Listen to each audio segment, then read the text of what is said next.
Hi to everyone. Here Enrico Benzoni, Marketing and Technical Alliances Manager at Sumo, and with me there's Claudio Ghedini, Security Engineer at Sumo. Hello, everyone.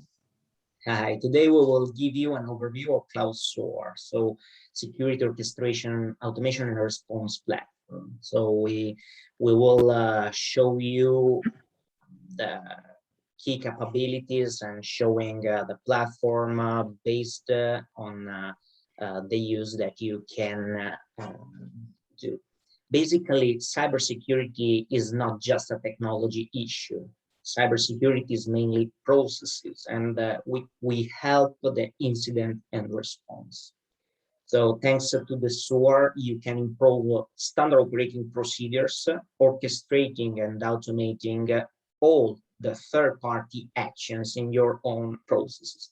SOAR is not a plug-and-play solution. The power of the SOAR is the possibility to adapt the processes of your firm inside the tool. So basically, you can improve your process using the playbook logic and all the key capabilities.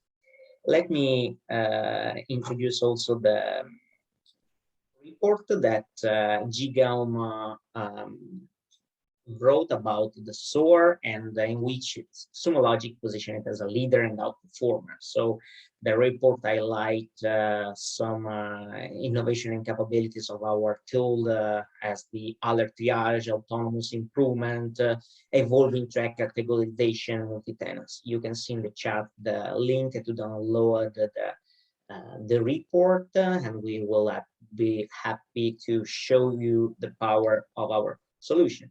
So the Cloud SOAR basically helps you minimize the response time.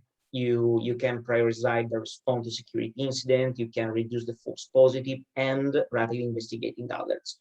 You will see that the playbook, you can add the enrichment actions that will be totally automatic and give you all the information your analysts need to take decisions. So this reduces the analyst fatigue because you can make the most of automation, orchestrating several tools in standard operating procedures, as I mentioned before. So basically, your analysts don't work in many different tools.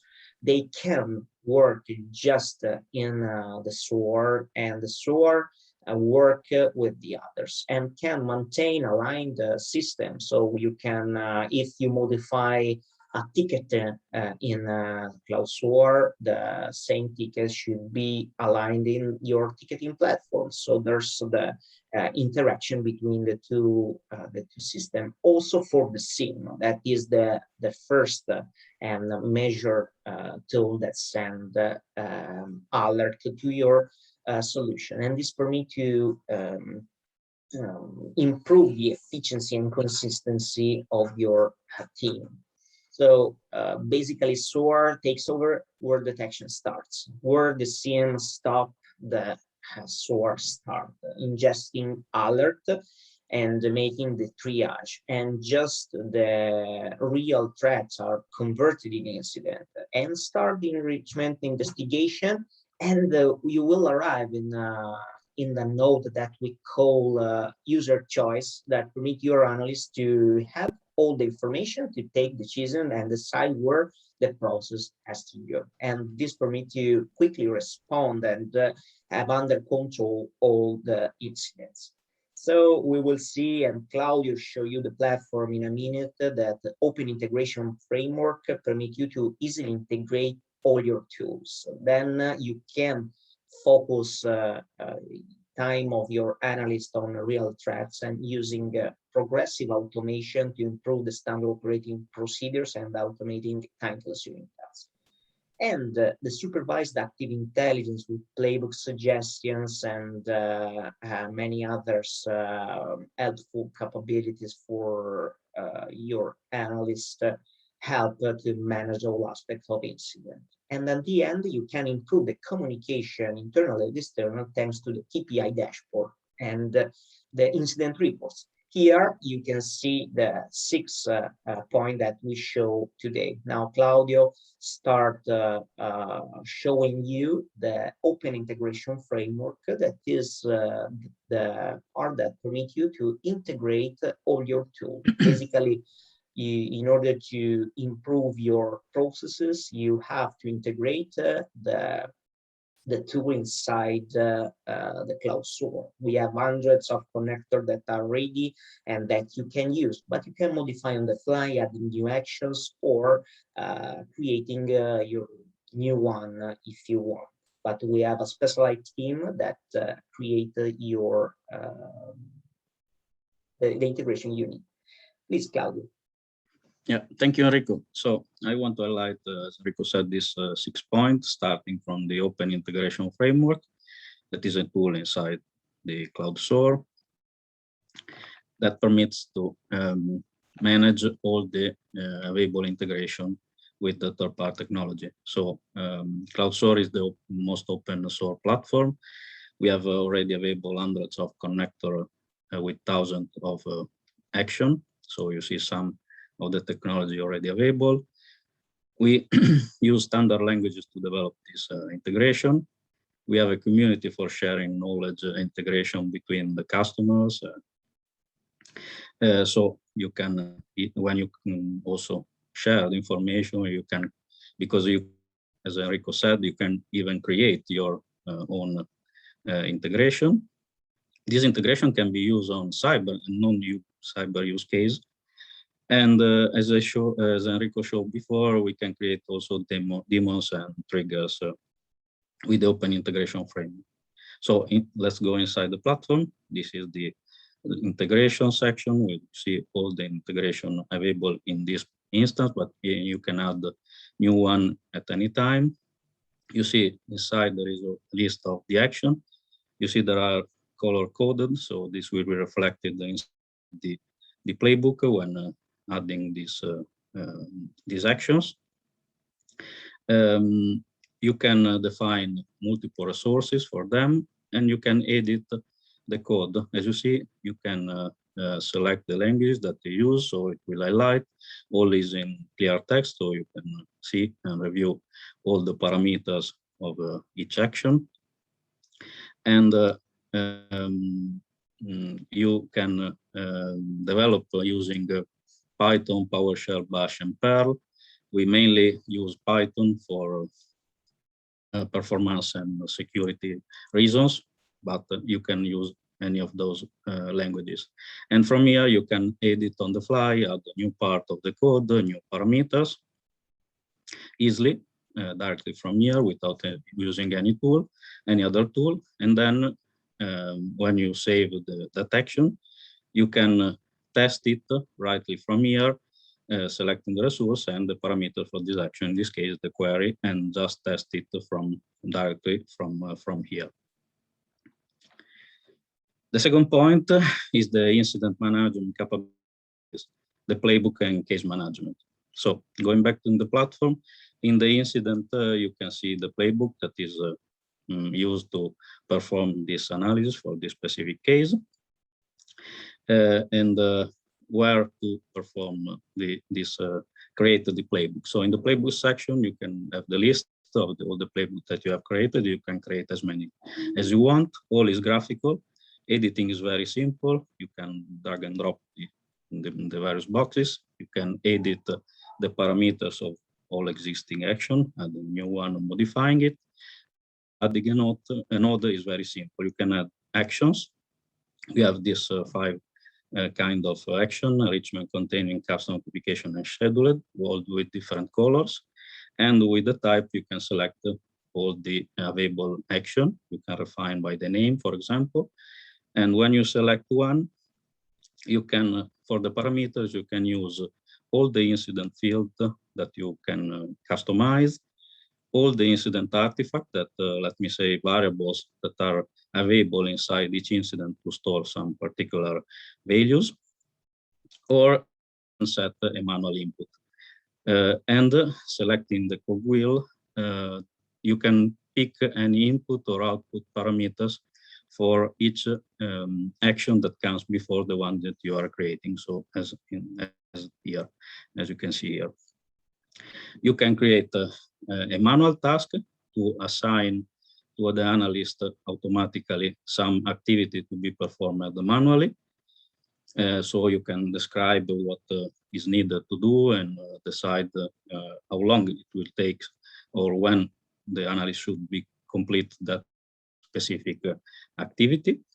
You can have conditions that are logical choices made by inside the playbook, like in if then else, for example, where you can customize. And the user choice, this is very important action when the playbook will stop, ask to the analyst a question, and the analyst can provide as many answers.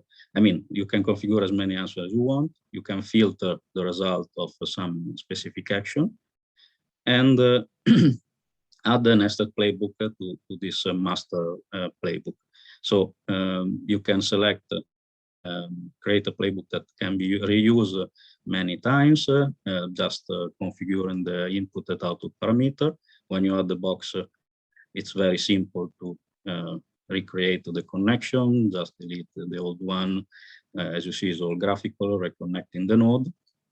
And for this specific playbook, the master playbook will stop here, execute the nested playbook, and when it's done, continue with the next box. Inside the instance, you can see the case management capabilities. So you store all the nodes automatically or manually that analyst retains that is usable for the analysis. Here is the list of the tasks you can create, as I said, inside the playbook or manually here. In the entity section, the list of all the IOC that are harvested and used during the analysis automatically through the playbook. And you can see there are different kinds, the domain, URL, hashes, IP, etc. You can add it from here manually. And clicking on one, you see all the incidents in which this IOC is involved in the analysis. And if any action has been executed on this specific IOC, you can see the result in JSON format. So here you see all the parameters collected by the action, and you can pick and use any of them, see the details. So you can check for each action, which are the parameters and when it was executed and all the information related to this execution. In the documentation section, you can have the activity log. I will be back more details soon. The attachment section where you can add all files to help the analysis.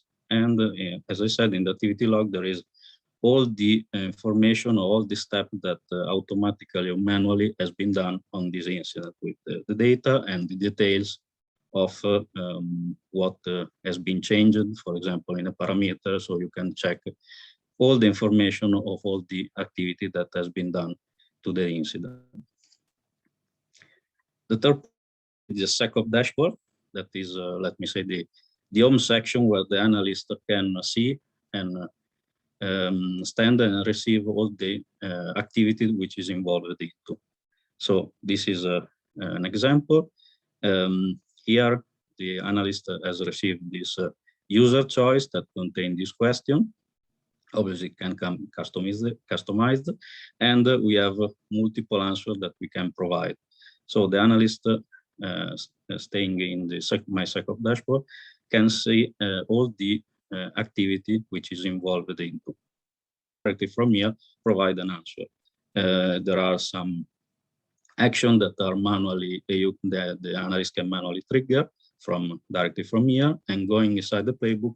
This is the user choice that's come with the question. After the second branch, as you see, there is a task. So providing the second answer, automatically the task will appear in the my SecOps dashboard. The analyst can see that comes from the same incident from this playbook. It can review the information related to the task, see criticality of the task, when it's supposed to be performed, how hours remain, the progression bar, let me say, of the task, who assigned to who.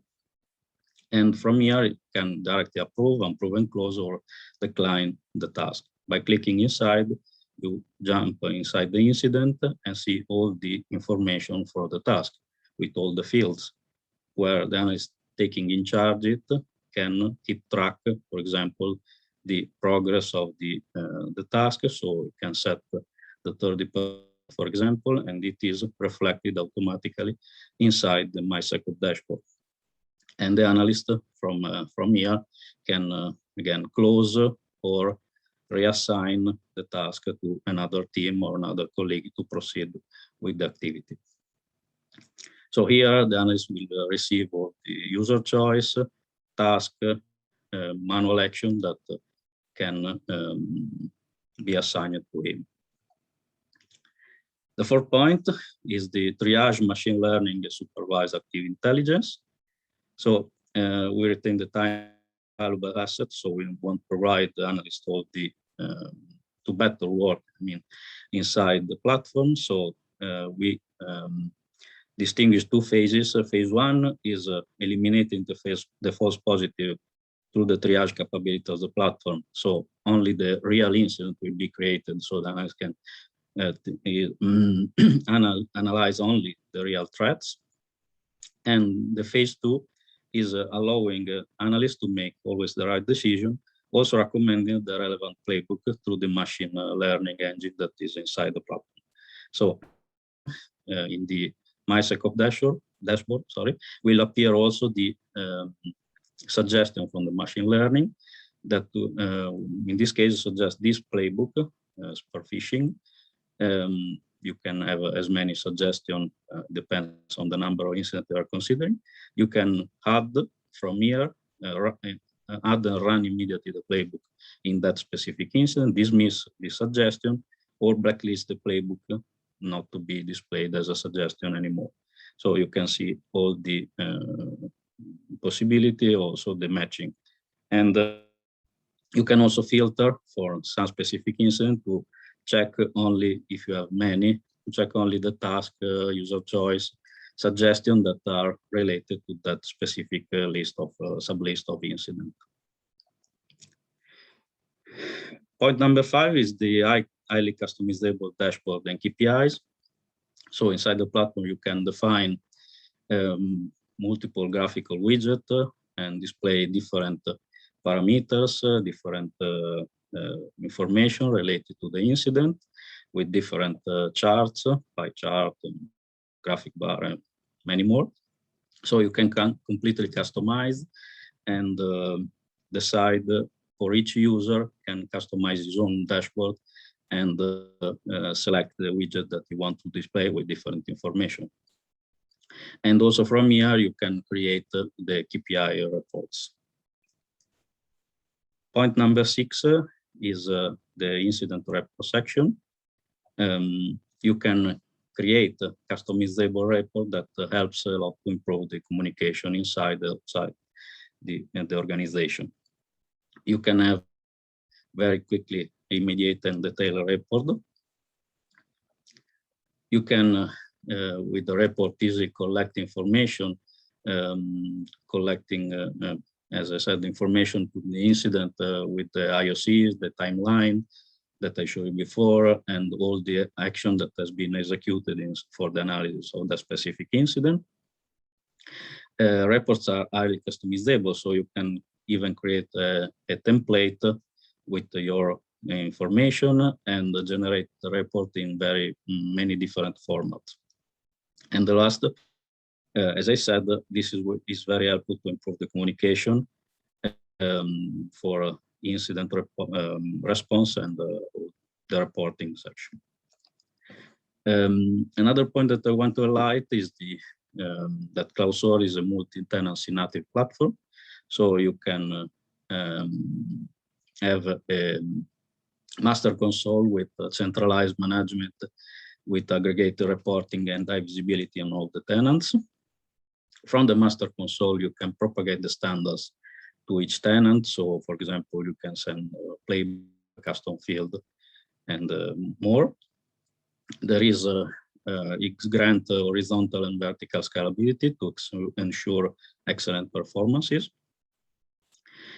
Point number 4 is important. There is a physical data segregation for each customer. So each tenant is a separate environment with no connection to the other tenants. And lastly, you can have also disaster recovery feature. So that's all for me. I let Enrico to conclude the webinar. Thank you, Claudio. The multi-tenancy is very useful for MSSPs, and there are different types of deployment, so from cloud to hybrid cloud. So today we show you just a quick overview on the 6 point.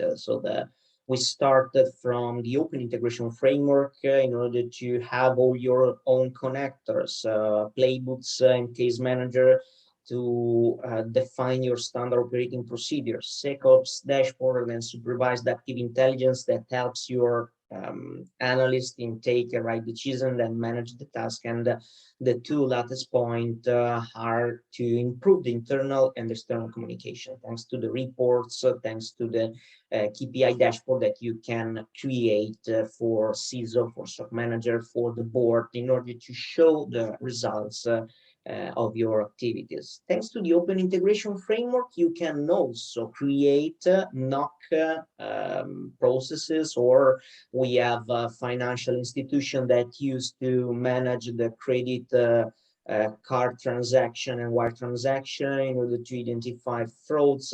So the flexibility of the open integration framework permits you to manage all the process that you want. So not just cyber security.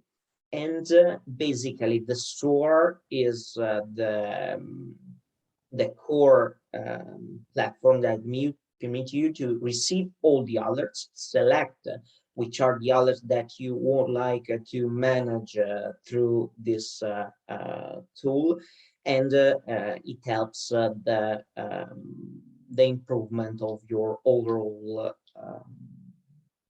processes in the firm. So if you have any question, we are here to respond, and you can contact us. That's to sales@sumologic.com in order to create a specific demo for you, answering your own question, because we said that Cloud SOAR is not a plug and play, but the power of Cloud SOAR is the flexibility. So you can adapt the Cloud SOAR to your environment, and this permits you to save a lot of time. Let me check if there are any questions. Okay, I can see there's how to measure the ROI. Yeah, very good question, this one. The ROI, you have qualitative ROI and quantitative ROI. Qualitative, it's that your analyst will follow the same standard operating procedures, and that you can create and improve your processes. And with SOAR, you have limited capabilities. Without SOAR, you have limited capabilities to use a lot of tools to understand what happened to another. If you use the SOAR, there's no limit, because you can use and boost the automation in order to perform that activities. And you can focus your analysts just on automatically assigning task and the end user choices. So you will have a few steps. So in beginning, our customer are used to identify 5 standard operating procedures to improve. So they are used to start, and we suggest them to start selecting the 5 main famous and most overwhelming alerts that they receive. So basically they improve 5 playbooks, and then this is the first step. So that in beginning they use a low level of automation, and